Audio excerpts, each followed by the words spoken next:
Apparemment, nombreux sont ceux qui pensent constamment à Rome, et au vu des chiffres, il est difficile de comprendre pourquoi. Rome n'était pas le plus grand empire qui ait jamais existé, ce n'était pas non plus le plus ancien, le plus durable, le plus dominant au niveau mondial, ni même le plus innovant. Pourtant, l'influence de cette région et de cette période, assez vaguement définie, se fait encore sentir dans nos propres pays modernes des centaines d'années plus tard. Il est possible que cela soit dû en grande partie au hasard. Rome a largement dominé l'Europe et a été progressivement remplacée par des États-nations qui, sous une forme ou une autre, existent encore aujourd'hui. Des nations qui, à leur tour, sont devenues globalement dominantes grâce au colonialisme et à l'industrialisation, ou qui ont joué un rôle dans la création des États-Unis, le pays le plus dominant économiquement de l'histoire. Les États-Unis, qu'ils le reconnaissent ou non, ont tiré de nombreuses leçons des nations européennes qui y ont établi une présence occidentale. Et ces nations européennes ont elles-mêmes tiré de nombreuses leçons en tant qu'État détaché de l'Empire romain, qui, il faut le reconnaître, a lui-même tiré de nombreuses leçons des empires qui l'ont précédé. Ce n'est pas pour rien que la Maison-Blanche et le Capitole, qui sont sans doute les symboles du pouvoir politique dans le pays le plus puissant du monde, ressemblent terriblement à l'architecture d'il y a 3000 ans. Le fait d'être dominant dans une région qui le sera encore plus est un excellent moyen de faire en sorte que l'on se souvienne de l'histoire d'un empire plutôt que d'autres qui, à bien des égards, sont sans doute bien plus remarquables, mais ce débat est l'affaire des historiens ou des architectes. Si nous sommes là, c'est bien sûr pour explorer l'héritage économique que cette lignée historique a laissé au monde moderne, car même si les économistes ne peuvent pas prédire l'avenir, il y a encore beaucoup de leçons à tirer du passé. En plus d'être très intéressante en tant qu'étude de cas économique, la Rome antique peut révéler beaucoup de choses sur notre monde moderne. Ajoutons qu'en dépit de son incroyable pouvoir et de son influence qui a traversé le temps, même à son apogée, elle n'était probablement comparable en termes de richesse et de puissance industrielle qu'à des pays comme l'Ouganda, la Bolivie ou le Népal, en étant optimiste. Alors, qu'est-ce qui a permis à l'économie romaine d'exercer une telle influence sur nos systèmes économiques modernes ? Que peut-elle enseigner aux économistes sur la nature fondamentalement limitée d'une croissance sans fin ? Et enfin, si nos économies ont tant emprunté à cet ancien empire, sommes-nous condamnés à répéter les mêmes erreurs ? Une fois que nous aurons fait tout cela, nous pourrons placer la Rome antique sur le tableau de classement d'économie expliquée, car nous vous avons entendu et nous nous sommes débarrassés de la nationalité mondiale afin de pouvoir nous amuser un peu plus en cette nouvelle année. Avant d'entrer dans le vif du sujet, il convient de préciser que parler de l'économie de Rome sans préciser la période concernée, c'est comme parler de l'économie des États-Unis sans préciser qu'il s'agit de l'après-guerre civile ou de l'après-bulle Internet. L'Empire romain, sous une forme ou une autre, a duré près de 2000 ans, jusqu'à la fin du 19e siècle, mais par souci de simplicité, nous nous intéresserons à la période allant de 100 à 200 après Jésus-Christ, l'apogée de l'Empire, du moins d'un point de vue territorial. Ceci étant dit, cela n'a peut-être aucune importance, car quelle que soit l'année choisie, l'économie de Rome était pitoyable, du moins selon les critères d'aujourd'hui. Cela peut sembler difficile à croire, car l'Empire est normalement dépeint comme une force toute puissante qui dominait cette région du monde et produisait des richesses splendides, du moins pour ses citoyens d'élite, mais en réalité, il s'agissait d'un État essentiellement agraire, avec très peu d'industrie, et son économie reflétait cette réalité.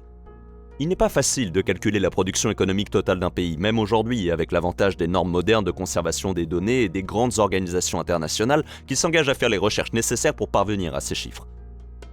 Calculer le PIB d'un empire vieux de 2000 ans qui tenait relativement peu de registres et ne disposait d'aucun contrôle indépendant basé sur des reliques décrépies est un tout autre défi. Mais Raymond W. Goldsmith, économiste et historien légendaire, a fait à peu près la meilleure tentative qu'aucun économiste n'ait jamais été capable de faire.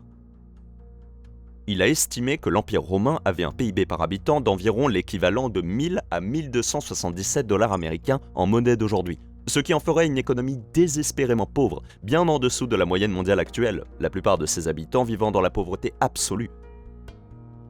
Collectivement, cela représente une production économique totale d'environ 50 à 60 milliards de dollars, ce qui en fait également une très petite économie. Le PIB, ou produit intérieur brut, est une mesure de la quantité de biens qu'une économie produit pour elle-même au cours d'une année donnée. Mais il y a deux façons générales de calculer ce chiffre, soit du côté de la production, soit du côté de la consommation. Théoriquement, il est possible de mesurer le PIB en enregistrant chaque bien ou service final qui sort d'une chaîne de production, qui est construit ou qui est exécuté par un travailleur dans une économie. Le problème, bien sûr, c'est qu'il serait incroyablement difficile de le faire avec précision parce qu'il faudrait enregistrer tous ces événements différents qui se produisent des millions de fois par jour dans n'importe quel pays du monde. Si un pays essayait vraiment de mesurer son économie de cette manière, une grande partie de son activité économique deviendrait simplement la mesure de son activité économique, ce qui n'est pas vraiment un très bon résultat en fin de compte. C'est pourquoi, dans le monde réel, la plupart des chiffres de production sont mesurés en utilisant la demande plutôt que l'offre. Si un produit de valeur est fabriqué dans une économie, il sera demandé par un participant économique. Même les produits manufacturés qui ne sont pas immédiatement vendus sont comptabilisés comme un investissement réalisé par une entreprise. Parce qu'en fin de compte, l'espoir serait que ces biens puissent être vendus à un consommateur, ce qui signifie que pendant qu'ils attendent d'être vendus, ils sont comptabilisés comme un stock, ce qui est toujours un actif. Si un bien est produit et n'est demandé par personne à aucun prix, il n'a aucune valeur et la production de ce bien n'aurait de toute façon pas dû être comptabilisée. La demande totale ou la demande globale, comme le diront certains économistes, est beaucoup plus facile à mesurer parce que chaque fois que quelqu'un achète quelque chose dans une économie moderne avancée, au moins légalement, une trace est conservée pour des raisons fiscales et comptables. Ces données peuvent être facilement collectées par les économistes et utilisées pour construire des mesures économiques telles que le PIB. Bien entendu, ni Raymond W. Goldsmith ni les autres économistes qui ont tenté après lui de calculer le PIB, la production économique totale et la demande globale de l'Empire romain, ne disposaient de ces données, mais ils ont pu utiliser les mêmes techniques de base. En examinant la quantité de blé consommée par le citoyen romain moyen d'après les archives, il est possible de rassembler les chiffres de production pour d'autres biens produits tels que d'autres denrées alimentaires, des projets de construction et l'extraction de ressources naturelles. Ils ont également pu examiner la question du point de vue de la production en mesurant la quantité moyenne d'or extraite dans l'Empire et en calculant la production qui en découle en termes économiques simples et adaptés. Il en résulte que la plupart des Romains vivaient au jour le jour et que la richesse était principalement déterminée par la qualité des récoltes de l'année. Selon les normes mondiales de l'époque, les Romains jouissaient d'une qualité de vie supérieure à celle de la plupart des gens grâce à des investissements dans les infrastructures et à des technologies agricoles surprenantes. Mais selon les normes modernes, même les élites vivaient beaucoup plus pauvrement que toute personne ayant la chance d'être en vie aujourd'hui au moment où elle regarde cette vidéo. Cette pauvreté relative conduit à une série de questions intéressantes qui démontrent à quel point notre monde moderne est un miracle. Alors, pour commencer, pourquoi le monde antique était-il si pauvre ? Pour produire des biens économiques, une économie a besoin des facteurs de production, que sont la terre, le travail et le capital. Nous en parlons souvent, je ne veux donc pas trop me répéter, mais pour les nouveaux auditeurs de la chaîne, en économie, le capital n'est qu'une façon jargonneuse de décrire les éléments qui aident à fabriquer les choses. Un marteau est un capital, l'ordinateur sur lequel les gens travaillent est un capital, un camion est un capital, un réseau routier est un capital. Et certains économistes considèrent même que des éléments tels que des frontières bien protégées et un système éducatif solide sont des capitaux, parce que ce sont des éléments qui aident une économie à produire des choses.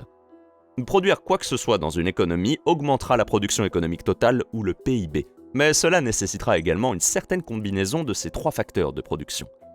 Une usine dotée des meilleurs ouvriers du monde ne sert à rien sans le terrain sur lequel elle est implantée. Les mines les plus riches, dotées d'équipements de forage ultra-modernes, ne servent à rien sans les mineurs. Et les terres agricoles les plus fertiles du monde, avec des agriculteurs qualifiés, ne servent à rien sans équipements agricoles et sans les semences nécessaires pour planter une culture. À l'apogée de son empire, Rome disposait d'une main-d'œuvre abondante, entre 50 et 80 millions de personnes au total, capables de travailler dans les industries du pays. Elle possédait également beaucoup de terres, de grandes terres très arables et riches en ressources importantes à l'époque, ainsi que des terres entourant la Méditerranée, propices à la pêche, au commerce et au transport. Ce qui lui manquait, c'était le capital. L'Empire romain n'avait rien qui puisse servir de levier au travail des individus. La majeure partie de la population se consacrait à l'agriculture parce que la majeure partie de la population en avait besoin. L'agriculteur moyen de l'époque, qui travaillait avec des outils manuels, une compréhension primitive des conditions météorologiques et sans engrais, ne pouvait cultiver que juste assez de nourriture pour se nourrir, avec un peu de surplus pour contribuer à la société, afin qu'un petit groupe d'autres personnes puissent se consacrer à la construction de grands monuments, à la philosophie ou à une vie d'extravagance antique. Aujourd'hui, un agriculteur moderne utilisant des outils modernes tels que les engrais, le matériel de récolte et la cartographie météorologique peut produire individuellement suffisamment de nourriture pour lui-même et des milliers d'autres personnes, ce qui signifie que la plupart des membres de nos économies modernes n'ont pas besoin de passer leur temps à cultiver et peuvent se concentrer sur d'autres choses, y compris innover pour rendre tout le monde encore plus efficace. L'Empire romain disposait de plus de capitaux que la plupart des empires de l'époque, et certains de ses outils et projets d'infrastructure étaient carrément impressionnants. Mais un ouvrage tel que l'Aqueduc romain était une merveille d'ingénierie à l'époque, qui représentait en réalité un investissement important de ressources économiques pour l'Empire.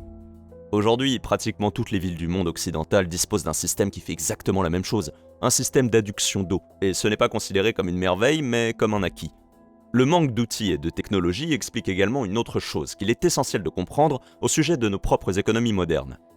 Quiconque regarde cette vidéo en ce moment même est probablement plus riche économiquement que les plus grands empereurs de Rome.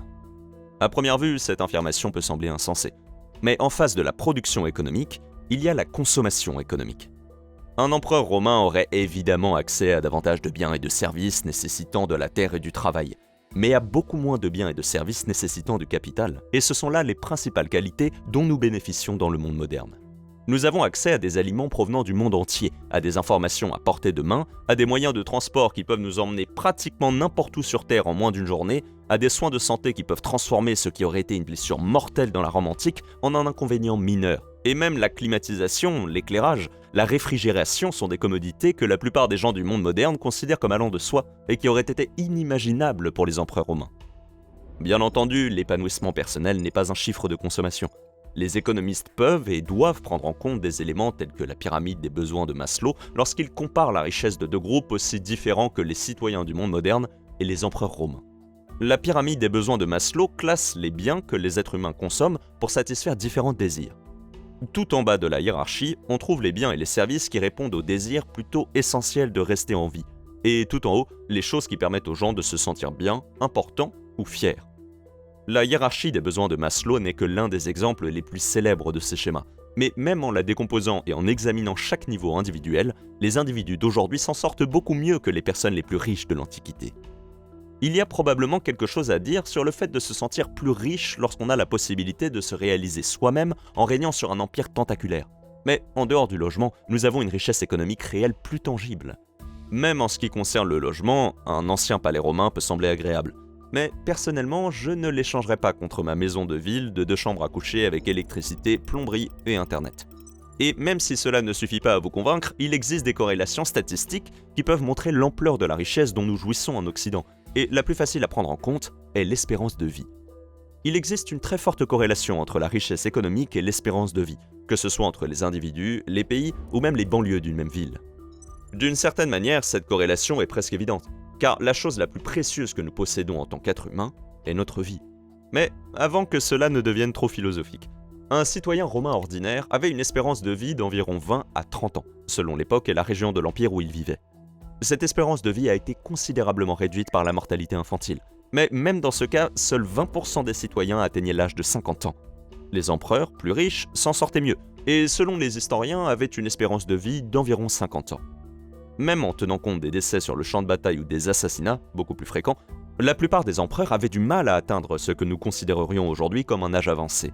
Ces données ne tiennent pas non plus compte de la mortalité infantile, car si un bébé mourait en couche ou à un très jeune âge, il ne devenait pas empereur. Donc oui, Rome, malgré toute son importance historique, était incroyablement pauvre à tous les niveaux. Elle était pauvre parce qu'elle ne pouvait tout simplement pas produire autant de choses que nous prenons pour acquis aujourd'hui.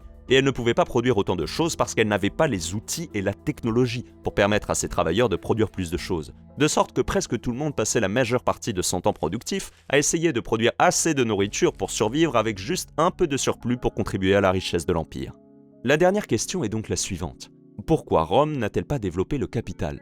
Les économistes ne peuvent peut-être pas prédire l'avenir, mais ils ne peuvent pas non plus envisager des passés alternatifs. Ceci étant dit, quelle est la raison pour laquelle l'Europe, au XVIIe siècle, a pu donner le coup d'envoi de la révolution industrielle, alors que l'Empire romain, plus vaste et à bien des égards plus avancé, est resté essentiellement agraire pendant des milliers d'années ?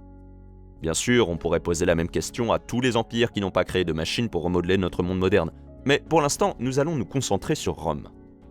Dans le cas de Rome, il n'y a pas beaucoup d'incitation à le faire, car elle disposait d'une immense main-d'œuvre, dont une partie était constituée de travailleurs réguliers, et dont une grande partie était constituée d'esclaves, de sorte que les premières innovations, comme les machines à vapeur qu'elle possédait, n'étaient guère plus qu'un gadget. L'Europe, à la veille de la révolution industrielle, souffrait en fait d'une pénurie de main-d'œuvre, de sorte que les outils qui pouvaient aider un travailleur à accomplir davantage de tâches étaient considérés comme un meilleur investissement que l'embauche d'un travailleur supplémentaire. Bien sûr, il y avait aussi un élément de hasard.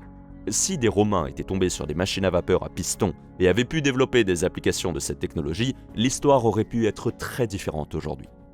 Une technologie de ce type se renforce d'elle-même. Des machines capables d'effectuer le travail des ouvriers agricoles permettent d'augmenter le nombre de personnes travaillant dans les usines. Et plus il y a de personnes dans les usines, plus il y a de personnes qui acquièrent de l'expérience avec les machines. Et cette expérience peut être partagée avec d'autres nouvelles technologies comme les presses d'imprimerie. Après des milliers d'années de stagnation presque totale de l'activité économique mondiale, l'effet cumulatif des nouvelles technologies nous a permis de passer du travail dans les champs à une vie plus riche que celle des empereurs en l'espace de quelques vies. Cela ne devrait pas nous détourner de certains des défis très réels auxquels nous sommes confrontés dans nos vies modernes. Au contraire, cela devrait donner plus de poids à ces critiques. La suffisance est la raison pour laquelle nous ne nous souvenons que de Rome aujourd'hui. Très bien. Il est maintenant temps de placer l'Empire romain dans le classement d'économie expliquée. Nous utilisons à nouveau les estimations de l'apogée de l'Empire entre 100 et 200 après Jésus-Christ. Nous avons déjà constaté que l'Empire romain était plutôt petit, toujours selon les normes modernes. Même si, à l'époque, dans un autre coin du monde, la dynastie Han, dans ce qui serait la Chine d'aujourd'hui, avait probablement une économie plus importante dans l'ensemble parce que l'agriculture dans cette région était plus fertile, et qu'elle avait donc une population plus importante, et comme la plupart des résultats économiques à cette époque étaient simplement déterminés par le nombre de personnes qui pouvaient cultiver la terre, il est possible que cet empire ait eu l'avantage. Même selon les normes modernes, les meilleures estimations de l'empire, avec une production équivalente à environ 50 milliards de dollars américains aujourd'hui, feraient de Rome la 100e économie du monde, au même titre que des pays comme le Soudan, la Jordanie et l'Ouganda. Elle obtient une note de 5 sur 10. Cette production économique était répartie sur une population de quelques 50 millions d'habitants. Là encore, nous ne disposons pas de chiffres exacts sur la population, car même l'Empire de l'époque n'avait probablement aucune idée du nombre de personnes vivant à l'intérieur de ses frontières tentaculaires. Mais d'après les meilleures estimations, cela donnerait au pays un PIB par habitant d'environ 1000 dollars américains. Cela en ferait l'un des pays les plus pauvres du monde aujourd'hui, à peu près au même niveau que des pays comme l'Éthiopie et le Rwanda. Toutefois, cela la place nettement devant des pays comme la Somalie et l'Afghanistan. Mais ce n'est pas nécessairement parce que ces pays sont vraiment moins productifs sur le plan économique, c'est simplement que leurs industries ne sont pas prises en compte dans les chiffres économiques officiels. De sorte que Rome obtient un 1 sur 10 dans cette catégorie. Stabilité et confiance. Tout compte fait, l'Empire a existé sous une forme ou une autre pendant 2000 ans. Mais durant cette période, il a été marqué par de nombreuses prises de pouvoir politique et des conflits internes. Dépourvu de toute technologie moderne, il n'a jamais été aussi prospère que la récolte de l'année dernière, ce qui lui vaut un score de 5 sur 10. La croissance n'existait pas en dehors de l'ajout de nouveaux habitants à l'Empire par le biais de conquêtes. Le citoyen romain moyen produisait à peu près autant de valeur économique au début de l'Empire qu'à la fin, ce qui lui vaut un 0 sur 10, car depuis son apogée, il n'a perdu qu'une partie de sa production nominale. L'industrie était également inexistante. À l'exception de quelques commerçants spécialisés et des élites qui s'intéressaient à la science, à la philosophie et à l'ingénierie, la plupart des gens passaient la majeure partie de leur vie à cultiver la terre et à accomplir des tâches de subsistance. L'Empire obtient un 2 sur 10, seulement soutenu par l'industrie du bâtiment, qui était peut-être impressionnante pour l'époque, mais qui n'aurait rien d'exceptionnel aujourd'hui. Au total, Rome obtient une note moyenne de 2,6 sur 10, ce qui la place tout en bas du classement. Ce qui, nous en sommes sûrs, va en énerver plus d'un, mais selon les normes modernes, il est difficile de la placer ailleurs. Si vous voulez savoir ce qui arrive aujourd'hui à la terre ancestrale de l'Empire romain, nous avons réalisé le mois dernier une vidéo complète sur la longue liste des défis économiques auxquels l'Italie est confrontée à l'ère moderne. Merci d'avoir regardé jusqu'au bout. Ciao!